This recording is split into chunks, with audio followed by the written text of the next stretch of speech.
Hello guys. अब हम शुरू करने वाले हैं स्टॉक मार्केट का point two point education. Stock market में जब हम भी कोई भी चीज़ कोई भी ट्रेड करते हैं या कोई स्टॉक खरीदते बेचते हैं तो वो ट्रेडिंग कहलाती है, व्यापार कहलाता है। अब सबसे ज़रूरी चीज़ इसमें ये है कि ट्रेडिंग कितने प्रकार की होती है, कैसे की जाती है, किन किन चीज़ों में की जाती है, ये जानना बहुत ज़रूरी है। ट्रेडिंग दो तरह की होती है। जैसे व्यापार अपने यहाँ होता है, सपोज़ करिए कि कोई व्यवसायी होते हैं जो, जैसे कि धान का सीज़न अपने यहाँ चल रहा है, अगर तो धान खरीद लिया, बल्क में खरीद लिया, बोरे का बोरे पूरा गोदाम भर लिया, और फिर 3-4 महीने 5 महीने 6 महीने बाद जब उसका रेट अच्छा खासा बढ़ गया तब उसने उसको बेचा और अपना फ़ायदा कमाया। कुछ व्यवसाय ऐसे भी होते हैं जो आपके घर से या आपके यहाँ से आज धान खरीदा, गेहूँ खरीदा और अगले दिन सवेरे उसको किसी मिल वाले को बेच दिया, या हो सकता है उसी दिन बेच दिया। उसी में कुछ व्यापारी ऐसे भी होते हैं जो आपसे रेट तय कर लिए, भैया आप कितने रुपए किलो बेचोगे या कितने रुपए कुंटल बेचोगे, गेहूँ धान जो भी है, और वो आपसे केवल बात करके आपको एडवांस दे दिया, और मेन जो उसका सप्लायर है उसने उससे ऊपर दाम में तय करके उसको बोल दिया कि ये माल इतना में है, आप उठा लो, बाकी पैसा वो आपको जो माल उठाने आता है वो दे देता है। तो ये सब ट्रेड के तरीके हैं, व्यापार के तरीके हैं। ठीक वैसे ही इस मार्केट में भी होता है। हम पहले बात करेंगे इन्वेस्टमेंट की। इन्वेस्टमेंट में क्या है कि वो 3 चीज़ हैं। एक तो है जनरली स्टॉक होल्डिंग,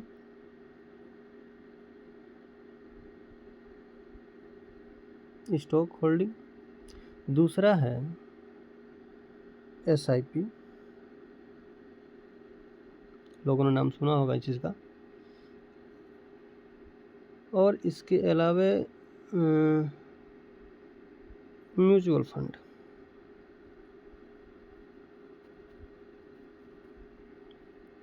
इन 3 चीज़ों में इन्वेस्टमेंट होती है। जनरली हम बात करते हैं स्टॉक के। स्टॉक में इन्वेस्टमेंट का मतलब हुआ कि हमने कोई किसी कंपनी का कोई स्टॉक खरीदा और उसके बढ़ने का इंतज़ार किया। जैसे सपोज करिए कल्याण ज्वेलर्स को मैंने बाई किया है, मान लीजिए 510 रुपये के आसपास। अब हम ये प्राइस बढ़ने का इंतज़ार करेंगे, जब ये 600 हो जाएगा या 700 हो जाएगा, जितना हमारा टारगेट होगा वहाँ तक पहुँच जाएगा, फिर हम इसको बेचेंगे, अपना प्रॉफिट बुक करेंगे, बात खत्म। इसमें नुकसान का खतरा नहीं होता है, बहुत कम होता है, बहुत रेयर केस में। अगर हमारा कंपनी बढ़िया है, हमारा चुनाव बढ़िया है, हमने अगर सही तरीके से एनालिसिस करके कोई स्टॉक मैंने ख़रीदा है, तो इसमें लॉस होने की प्रोबेबिलिटी बहुत कम होती है। क्यों? क्योंकि इसमें न तो टाइम का प्रॉब्लम होता है, न ही वो क्या बोलते हैं एक्सपायरी होती है। ये 2 चीज़ें इसमें नहीं होती। तो हम जब तक चाहें तब तक इसको होल्ड कर सकते हैं स्टॉक को। और वास्तव में जो वो क्या बोलते हैं वेल्थ ग्रो होता है, कहीं ना कहीं होल्डिंग से ही होता है। चलिए, अब दूसरी चीज़ है इसमें स्टॉक मार्केट में ट्रेडिंग। अब ट्रेडिंग में 3-4 पार्ट होते हैं। पहला है पोजिशनल, दूसरा है स्विंग, तीसरा इंट्राडे, और एक है स्कैल्पिंग।